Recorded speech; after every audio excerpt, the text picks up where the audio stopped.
20 মিনিটের মধ্যে সম্পূর্ণ ফিজিক্স এক্সপ্লেন করা কোনোভাবেই সম্ভব নয়। আজকে আমরা ফিজিক্সের সেই সমস্ত বেসিক জিনিসগুলো জানবো যেগুলো আমরা স্কুল লাইফে পড়েছি, কিন্তু এখন আর আমাদের সেগুলো তেমনভাবে মনে নেই। এই মুহূর্তে আপনি এবং আমি দাঁড়িয়ে আছি পৃথিবী পৃষ্ঠের কোনো এক জায়গায়, যেটা মহাশূন্যে ভাসমান অবস্থায় আছে, এবং আমাদের চারপাশে আছে বেশ কিছু গ্রহ এবং উপগ্রহ যেগুলো সূর্যের চারিদিকে ঘুরছে। কিন্তু কেন? এটা জানার জন্য আমাদের আগে কিছুটা ফিজিক্স বুঝতে হবে। তার জন্য আমরা ফিরে যাব বেশ কিছুটা অতীতে। এতটাও নয়, ইনি হচ্ছেন গ্র্যাভিটি আঙ্কেল, যাকে আমরা সবাই আইজ্যাক নিউটন নামে চিনি। নিউটন তার দ্বিতীয় গতিসূত্রে বলছেন force equal to mass into acceleration. এখন দেখার বিষয় হচ্ছে এই ফোর্স, মাস এবং অ্যাক্সেলারেশন আসলে কি। যে কোনো জিনিসকে কোনো নির্দিষ্ট দিকে পুশ অথবা পুল করা হলো ফোর্স, মাস হলো কোনো বস্তুর মধ্যে কি পরিমাণ পদার্থ আছে, এবং অ্যাক্সেলারেশন হলো সময়ের সাথে কোনো বস্তুর বেগ পরিবর্তনের হার। এত কঠিন করে মনে রাখার দরকার নেই, শুধু এতটুকু মনে রাখলেই হবে দ্রুত গতি পরিবর্তন হচ্ছে। মূল বিষয়টি হচ্ছে যদি কোনো ফিক্সড মাসের উপর ফোর্স অ্যাপ্লাই করা হয় তাহলে বস্তুটির গতি আগে থেকেই বলে দেওয়া সম্ভব। যদি আগে থেকে জানা থাকে এই সমস্ত ফোর্স ক্রিকেট বলটির উপর কিভাবে কাজ করছে, তাহলে আগে থেকেই বলে দেওয়া সম্ভব হবে বলটি ক্যাচ হবে নাকি সোজা গিয়ে গাড়ির কাঁচ ভাঙবে। এটা সেই ভয়ানক সময় যেই সময় নিউটনের মাথায় আপেল পড়েছিল। মাথায় আপেলের বাড়ি খেয়ে নিউটন আবিষ্কার করলো দুটি ভর একে অপরকে আকর্ষণ করে, আর এটাই হলো নিউটনের ইউনিভার্সাল ল অফ গ্র্যাভিটেশন। এই ফর্মুলা দেখে দুঃখ পাওয়ার দরকার নেই। এখানে m1 এবং m2 হলো বস্তু দুটির ভর, d হলো বস্তু দুটির মধ্যে দূরত্ব, এবং g হলো গ্র্যাভিটেশনাল কনস্ট্যান্ট। এখানে m1 এবং m2-র মান যদি বেশি হয়, মানে বস্তু দুটির ভর যদি বেশি হয়, তাহলে আকর্ষণ বেশি হবে, এবং ডিস্টেন্স যদি বেশি হয় তাহলে বস্তুটির আকর্ষণ কম হবে। অ্যাকচুয়ালি অনেক কম হবে, কারণ এটা স্কোয়ার ইনভার্স বা বর্গের ব্যস্তানুপাতিক। আমাদের সোলার সিস্টেমে সমস্ত গ্রহ এবং উপগ্রহ সূর্যকে প্রদক্ষিণ করে, তার কারণ হলো এটাই, গ্র্যাভিটি। আজ থেকে 4.5 বিলিয়ন বছর আগে বিগ ব্যাংয়ের ফলে তৈরি হওয়া গোলাকার অগ্নিপিণ্ডগুলো যখন মহাশূন্যে ঘুরে বেড়াচ্ছিল, তখন তাদের বাধা দেওয়ার মতো কিছুই ছিল না। এটাই নিউটনের প্রথম গতিসূত্র। স্থির বস্তু চিরকাল স্থির থাকবে এবং গতিশীল বস্তু চিরকাল সমবেগে সরল রেখা বরাবর চলতে থাকবে। যেহেতু সূর্য আকারে বড়, মানে সূর্যের মাস অনেক বেশি, তাই সে প্ল্যানেটগুলোকে নিজের দিকে টানতে থাকে। কিন্তু প্ল্যানেটগুলো গতিশীল হওয়ার কারণে সূর্যের চারিদিকে ঘুরতে শুরু করে। অ্যাকচুয়ালি এটা পারফেক্ট সার্কেল নয়, অনেকটা এগ শেপের মতো। এই ক্ষেত্রে আমরা গ্র্যাভিটিকে বলবো সেন্টিপিটাল ফোর্স। অনেকের মনে হতে পারে মাস বা ভর বলতে বস্তুটির ওজনকে বোঝায়। অ্যাকচুয়ালি দুটো আলাদা জিনিস। ভর হলো বস্তুটির মধ্যে কি পরিমাণ পদার্থ আছে, এবং ওয়েট হলো বস্তুটির ভর এবং গ্র্যাভিটেশনাল ফোর্সের গুণফল। সোজা কথায় আপনার মাস যদি 80 কেজি হয়, তাহলে পৃথিবীতে আপনার ওজন হবে 80 × 9.81 মিটার পার সেকেন্ড স্কোয়ার, এবং চাঁদে আপনার ওজন হবে 80 × 1.62 মিটার পার সেকেন্ড স্কোয়ার। আপনি সৌরজগতের যেখানেই থাকুন না কেন, আপনার মাস সবসময় 80 কেজি হবে, এবং ওজন ডিপেন্ড করবে সেখানকার গ্র্যাভিটেশনাল ফোর্সের উপর। এবার পৃথিবীতে যদি আপনার ওয়েট অনেক বেশি মনে হয়, তাহলে আপনি প্ল্যানেট চেঞ্জ করে দেখতে পারেন, সেখানে হয়তো আপনার ওয়েট কম হতে পারে। ভিডিওটা এতক্ষণ দেখার পর যদি ফোনটা ভেঙে ফেলতে ইচ্ছা করে, ফোনটা ভাঙতে গেলে লাগবে এনার্জি। এনার্জির ইউনিট হচ্ছে জুল। এর আবার ফোর্সের মতো কোনো ডিরেকশন নেই, এর চিল করা পাবলিক। এনার্জির আবার দুটো ভাগ আছে, পোটেনশিয়াল এনার্জি এবং কাইনেটিক এনার্জি।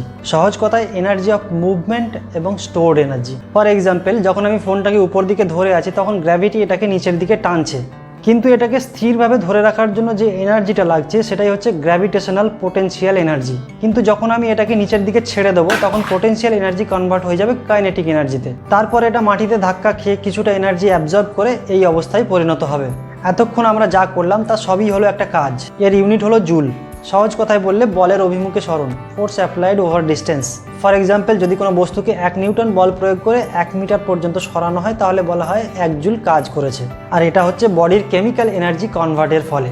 এনার্জি এবং ওয়ার্ক দুটোরই ইউনিট জুল। তাহলে কি দুটো একই জিনিস? একদম নয়।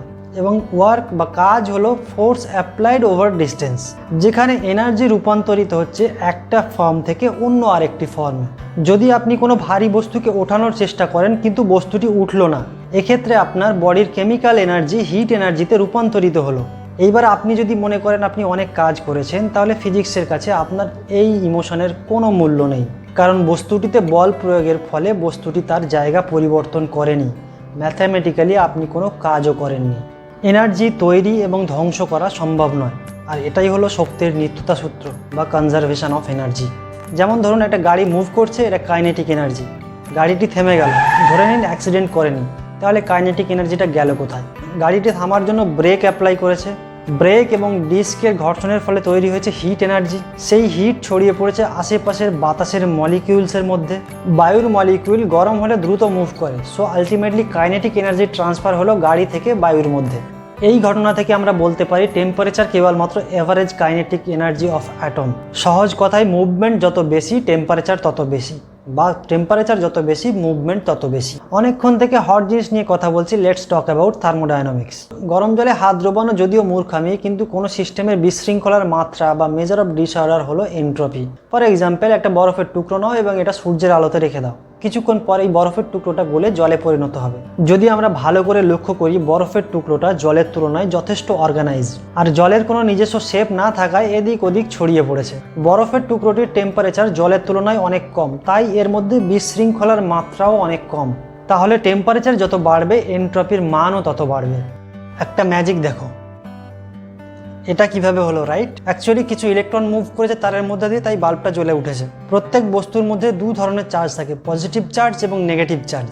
যে বস্তুর মধ্যে পজিটিভ এবং নেগেটিভ চার্জ সমান পরিমাণে থাকে সেটা হলো নিউট্রাল বস্তু। ইলেকট্রন হলো একটা সিঙ্গেল নেগেটিভ চার্জ এবং ফ্লো অফ ইলেকট্রন হলো কারেন্ট। এটা বর্ণনা করতে গেলে তিনটে প্যারামিটার ইউজ করতে হয়: কারেন্ট, ভোল্টেজ এবং রেজিস্ট্যান্স। কারেন্ট হলো ফ্লো অফ ইলেকট্রন এবং ভোল্টেজ হলো পোটেনশিয়াল ডিফারেন্স বিটুইন 2 পয়েন্ট, মানে ইলেকট্রনকে মুভ করার জন্য যে পুশ করে সেটাই হলো ভোল্টেজ। ইমাজিন করো এটা একটা ঢালু জায়গা এবং এর ওপর দিকে আছে প্রচুর পরিমাণে ইলেকট্রন এবং নিচের দিকে আছে তুলনামূলক অনেক কম, এবং কারেন্ট ফ্লো করবে এই উপর থেকে নিচের দিকে। কিন্তু এই ফ্লো করার সময় যে জিনিসটা কারেন্ট ফ্লোতে বাধা দেবে সেটাই হচ্ছে রেজিস্ট্যান্স, এবং এই স্লোবের উপরের পয়েন্ট এবং নিচের পয়েন্টের মধ্যে যে পোটেনশিয়াল ডিফারেন্স এটাই হচ্ছে ভোল্টেজ। এটা হলো কুলম্বস ল। খুব চেনা লাগছে তাই না? সেম লাইক নিউটনস ল, কিন্তু এখানে কে হলো কুলম্বস কনস্ট্যান্ট। ম্যাক্সওয়েলের এই চারটে ইকুয়েশন দিয়ে পুরো ইলেকট্রোম্যাগনেটিজম এক্সপ্লেইন করা সম্ভব। যদি সহজভাবে এই চারটি ইকুয়েশন বর্ণনা করা হয় তাহলে প্রথম ইকুয়েশন থেকে জানা যায় যে যদি কোনো বস্তুর মধ্যে ইলেকট্রিক চার্জ থাকে তাহলে তার মধ্যে থেকে ইলেকট্রিক ফিল্ড নির্গত হবে। দ্বিতীয় ইকুয়েশনটা প্রথম ইকুয়েশনের মতো সেম, কিন্তু এটা ম্যাগনেটের ক্ষেত্রে। ম্যাগনেটের মধ্যে থেকে অনেকগুলো ফিল্ড লাইন বাইরে বেরিয়ে আসে যেটা খালি চোখে দেখা যায় না। ম্যাগনেটের সবসময় দুটো পোল থাকে, নর্থ পোল এবং সাউথ পোল, এবং যদি ম্যাগনেটটাকে মাঝখান থেকে ভেঙে ফেলা হয় তাহলে দুটো ম্যাগনেটের আলাদা আলাদা করে নর্থ পোল এবং সাউথ পোল পাওয়া যাবে। এবং আপনি ম্যাগনেটটাকে যতবার ইচ্ছা ভাঙতে থাকুন না কেন, প্রত্যেকটা ভাঙা অংশে দুটো দুটো করে পোল থাকবে, নর্থ পোল এবং সাউথ পোল। মনোপোল কোনোভাবেই সম্ভব নয়। তৃতীয় ইকুয়েশনে বলছে যদি কোনো ম্যাগনেটকে মুভ করা হয় it will create a electrical field.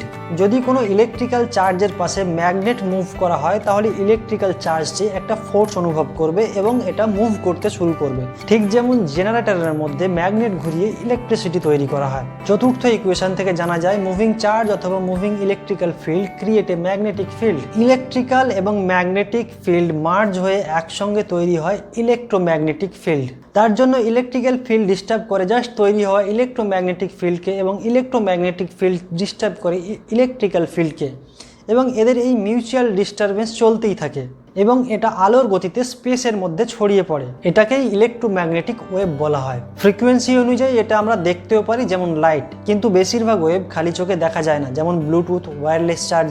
অনেকক্ষণ থেকে চার্জ নিয়ে বকবক করতে করতে আমারই চার্জ শেষ হয়ে গেল। এখন আমরা ফিরে যাব আবার সেই জলের মধ্যে। জলের মধ্যে আছে অক্সিজেন এবং হাইড্রোজেন মলিকিউল। এই মলিকিউল আবার বেশ কিছু অ্যাটম দিয়ে তৈরি হয়। অ্যাটম আবার তৈরি হয় কোর এবং বেশ কিছু ইলেকট্রন দিয়ে। কোর আবার তৈরি হয় প্রোটন এবং নিউট্রন দিয়ে। এই প্রোটন এবং নিউট্রন তৈরি হয় কোয়ার্ক দিয়ে, আর এই কোয়ার্ক হচ্ছে smallest thing in the universe. যাই হোক, কোরের মধ্যে আমরা প্রোটনের নাম্বার অনুযায়ী পেয়ে থাকি বিভিন্ন ধরনের এলিমেন্ট, এবং কোরের মধ্যে নিউট্রনের নাম্বার অনুযায়ী আমরা পেয়ে থাকি সেম এলিমেন্টের বিভিন্ন ধরনের আইসোটোপ। যে সমস্ত আইসোটোপ আবার আনস্টেবল হয় তাদেরকে বলা হয় রেডিও অ্যাক্টিভ আইসোটোপ। এই সমস্ত আইসোটোপ নিজেদেরকে স্টেবল করার জন্য ছোট ছোট অ্যাটমে ভেঙে যায় এবং আয়োনাইজিং রেডিয়েশন রিলিজ করে। বলা হয় light is the fastest thing in the universe. লাইটের exact speed 299,79245 metre per second square in a vacuum. বিজ্ঞানী থমাস ইয়াং বলছেন লাইট নাকি ওয়েভ, কিন্তু কেন? 1801 সালে বিজ্ঞানী Thomas Young double slit experiment করে। এই এক্সপেরিমেন্টে তিনি ডাবল স্লিটের মধ্যে দিয়ে লাইটকে পাস করায় এবং লাইট এমন একটি প্যাটার্ন ক্রিয়েট করে যেটা দেখতে অনেকটা ওয়েভের মতো। কিন্তু দুটো ওয়েভ যখন একে অপরকে ক্রস করে হয় তারা এক হয়ে যায়, না হলে একে অপর থেকে দূরে সরে যায়। এটাকেই বলা হয় আলোর ব্যতিচার বা ইন্টারফেয়ারেন্স। এই গ্যাপগুলো দেখুন যেখানে আলো একে অপরের সঙ্গে মিলিত হয়নি। এখানে light behave like a wave. কিন্তু আইনস্টাইনের ফটো ইলেকট্রিক এফেক্ট এই ধারণাকে সম্পূর্ণ ভুল প্রমাণিত করে।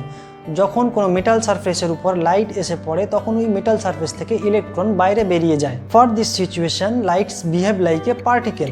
আইনস্টাইন শুধু এটা বলে থেমে থাকেনি, এরপর তিনি ফিজিক্সের স্টুডেন্টদের মাথার উপরে একটা অ্যাটম বোম ফেলেছেন, সেটা হলো থিওরি অফ রিলেটিভিটি। আইনস্টাইন মনে করেন speed of light constant because it arises from to other constant. তিনি আরও বলেন ল অফ ফিজিক্স সব ক্ষেত্রেই সমান, সে বস্তুটা স্থির থাকুক অথবা মুভ করুক। যেমন ধরুন দুইজন রেলগার্ড টর্চ অন করলো, একজন প্ল্যাটফর্ম থেকে একজন ট্রেনের উপর থেকে। এক্ষেত্রে দুজনেই আলোর স্পিড সেম অনুভব করবে। কিন্তু ট্রেনটা যদি চলতে শুরু করে তাহলে ট্রেনের উপরে থাকা ব্যক্তিটি কি লাইটের স্পিড বেশি অনুভব করবে? একদমই নয়। যেহেতু লাইটের স্পিড কনস্ট্যান্ট সেহেতু দুজন ব্যক্তি সেম স্পিড অনুভব করবে, যদি না ট্রেনের উপরে থাকা ব্যক্তিটি সময় স্লো থাকে নিচে থাকা ব্যক্তির তুলনায়। In other words, if speed of light is constant, then time must be relative. আইনস্টাইনের জেনারেল রিলেটিভিটির মতে দুটি বস্তুর মধ্যে কোনো ফোর্স বা মহাকর্ষ বল কাজ করে না। আইনস্টাইন মনে করেন স্পেস একটা ফেব্রিক সিটের মতো এবং এর উপরে যদি কোনো ভারী বস্তু রাখা হয় তাহলে এটা এমনভাবে বেন্ড হয়ে যাবে এবং তার চারপাশে তুলনামূলক হালকা বস্তুগুলি ঘুরতে থাকবে। অ্যাকচুয়ালি এটা দেখতে ঠিক এরকম। স্পেসের সমস্ত গতিশীল বস্তু সরলরেখা বরাবর চলতে থাকে, কিন্তু কোনো ভারী বস্তুর কারণে যদি ওই সরলরেখাটাই বেঁকে যায় তাহলে বস্তুটির গতিপথও বেঁকে যায়। আর এই জন্যই আপেল উপর দিকে না গিয়ে নিচের দিকে এসেছিল। মনে করুন দুজন ব্যক্তি, একজন কলকাতা এবং একজন ঢাকা থেকে দ্রাঘিমা রেখা বরাবর যাত্রা শুরু করলো মেরুর দিকে। মেরুতে গিয়ে তারা একটি বিন্দুতে মিলিত হবে দ্রাঘিমা রেখা বক্র হওয়ার কারণে। তেমনই একটি বস্তু আর একটি ভারী বস্তুর চারিদিকে প্রদক্ষিণ করার কারণও হলো এটি। বস্তুটি সরল পথে থাকলেও অন্য আরেকটি ভারী বস্তুর কারণে সরল পথটি বেঁকে যাচ্ছে। আইনস্টাইন তার এই ইকুয়েশনে বলছে এনার্জি যেটা মাসের সমান। অ্যাটম বোম কেন এত পাওয়ারফুল হয়? এই ফর্মুলা অনুযায়ী ফিশনের সময় অতি সামান্য একটা অ্যাটম প্রচুর পরিমাণে এনার্জি রিলিজ করতে পারে শুধুমাত্র তাদের মাসের সামান্য একটু অংশ খরচ করে। এবার আপনার মনে হতে পারে ফিশনটা আবার কি জিনিস? ফিশন হলো সেই জিনিস যেটা ব্যবহার করে ওপেনহাইমার অ্যাটম বোম বানিয়েছিল। ফিশন এবং ফিউশন দুটি নিউক্লিয় বিক্রিয়া যার মাধ্যমে এনার্জি গেইন করা সম্ভব। যখন একটি ভারী নিউক্লিয়াস প্রায় সমান ভরের দুটি নিউক্লিয়াসে বিভক্ত হয় তখন তাকে বলা হয় নিউক্লিয় ফিশন। ফিউশন ঠিক তার উল্টো, যখন দুটো নিউক্লিয়াস একসঙ্গে মার্জ হয়ে একটা নিউক্লিয়াসে পরিণত হয় তখন তাকে বলা হয় নিউক্লিয় ফিউশন। মাস ডিফেক্ট হলো যদি কোনো নিউক্লিয়াসের ভর মাপা হয় এবং নিউক্লিয়াস গঠনকারী প্রোটন এবং নিউট্রনের ভর মাপা হয় তাহলে এই নিউট্রন এবং প্রোটনের ভরের যোগফল নিউক্লিয়াসের ভরের তুলনায় কম হয়। আর এই ভরের পার্থক্য বা মিসিং মাসকেই বলা হয় মাস ডিফেক্ট বা ভর ত্রুটি। এই ভর ত্রুটি ফিউশনের সময় এনার্জিতে রূপান্তরিত হয়। আপনার মনে আছে আইনস্টাইন তার ফটো ইলেকট্রিক এফেক্টে বলেছে লাইট একটা পার্টিকেল, এবং এটাকে আরও বিস্তারিত এক্সপ্লেন করেছে আরও এক জার্মান বিজ্ঞানী ম্যাক্স প্ল্যাঙ্ক। লাইট আসে একটা টাইনি প্যাকেট থেকে, অ্যাকচুয়ালি সমস্ত এনার্জি আসে একটা টাইনি প্যাকেট থেকে যাকে বলা হয় কোয়ান্টাম। আচ্ছা, আপনাকে যদি জিজ্ঞাসা করি অ্যাটমের মধ্যে ইলেকট্রন কোথায় থাকে, এখানে, এখানে নাকি এখানে? অ্যাকচুয়ালি সব জায়গায়। That's a super position. এই ইলেকট্রন চুজ করে তার স্বাচ্ছন্দ্য মতো জায়গা। বিজ্ঞানী শ্রডিঙ্গার একটা ইকুয়েশনের কথা বলেছেন যেটা সম্ভাব্য ধারণা দেয় যে কোথা থেকে দেখতে হবে এবং কোথা থেকে মেজার করতে হবে। এখন মনে করুন এটা একটা ইলেকট্রন ক্লাউড এবং এই ঘন এরিয়াতে ইলেকট্রন দেখতে পাওয়ার সম্ভাবনা সবচেয়ে বেশি, কিন্তু কোথায় এটা শেষ হবে সেটা র্যান্ডম। এই ফ্লাইং ক্রিকেট বলটির দুটি ইমেজের দিকে দেখুন। প্রথম ইমেজটিতে ক্লিয়ারলি দেখা যাচ্ছে বলটা কোন পজিশনে আছে, কিন্তু কোন দিকে মুভ করছে সেটা বলা সম্ভব নয়। দ্বিতীয় ইমেজটিতে কোন দিকে মুভ করছে এবং কতটা ফাস্ট মুভ করছে এটা অনুমান করা সম্ভব, কিন্তু এক্স্যাক্ট পজিশন এখন কোনটা এটা বলা সম্ভব নয়। এটা সাধারণত হাইজেনবার্গের uncertainty formula, and this is not a limitation of our measuring device, this is a limitation of reality. আর এই কারণেই কোয়ান্টাম সিস্টেম ডাবল স্লিট এক্সপেরিমেন্টে এক অদ্ভুত আচরণ করে। আলোর ক্ষেত্রে ডাবল স্লিট এক্সপেরিমেন্টে লাইট একটা ওয়েভের মতো আচরণ করে এবং এখানে আলোর ব্যতিচার লক্ষ্য করা যায়। কিন্তু সবচেয়ে অদ্ভুত ব্যাপার হলো ডাবল স্লিটের মধ্যে দিয়ে যদি সিঙ্গেল ফোটন পাস করানো হয় 2 বা তার বেশি, এক্ষেত্রেও ইন্টারফিয়ারেন্স দেখতে পাওয়া যাবে। এই ক্ষেত্রে ফোটন এক লাইকে ওয়েভ এবং এরা নিজেদের মধ্যে ইন্টারফেয়ার করে স্লিটের মধ্যে দিয়ে একসঙ্গে পাস হওয়ার সময়। এটাকে বলা হয় সুপার পজিশন। আবার যদি আপনি ফোটনকে দেখার চেষ্টা করেন বা মেজার করার চেষ্টা করেন যে কোন স্লিটের মধ্যে দিয়ে পাস করেছে, তখন ফোটন ওয়েভের মতো আচরণ করে না। যাই হোক, আজকের ভিডিও এই পর্যন্তই। ভিডিওটি ভালো লেগে থাকলে লাইক করুন, শেয়ার করুন বন্ধুদের সঙ্গে এবং আপনার মতামত কমেন্টে অবশ্যই জানাবেন।